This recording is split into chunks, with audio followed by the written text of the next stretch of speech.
Hello সবাই, কেমন আছো তোমরা? আশা করি ভালো আছো। আজকে তিথিস হোম কিচেনে সবাইকে স্বাগত জানাই। তোমাদের সাথে আমি আলুর পরোটার রেসিপিটা শেয়ার করছি। প্রথমে আমি 4টে আলু নিয়েছিলাম। আলুটাকে ভালো করে সেদ্ধ করে নিয়েছি প্রেসারে।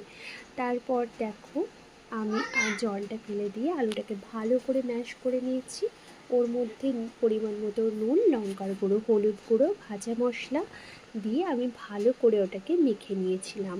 ভাজা মশলাটার মধ্যে হলো জিরে গুঁড়ো, গোটা ধনে আর গোটা তোমার হলো শুকনো লঙ্কা দিয়ে ভালো করে মৌরি দিতে হবে অল্প, দিয়ে পেস্ট করেছিলাম। এইগুলোই ভাজা মশলা লাগে। নেক্সট দিন তোমাদের সাথে শেয়ার করব। তারপরে ময়দার পুর ভরে ওর মধ্যে বেশি করে পুর ভরেছিলাম, দিয়ে ওটা ঘি দিয়ে ভেজে নিয়েছিলাম। দারুণ টেস্টি ছিল। তোমরা এইভাবে কিন্তু বাড়িতে অবশ্যই ট্রাই করতে পারো। যদি কোনো অসুবিধা থাকে অবশ্যই আমাকে জানতে পারো।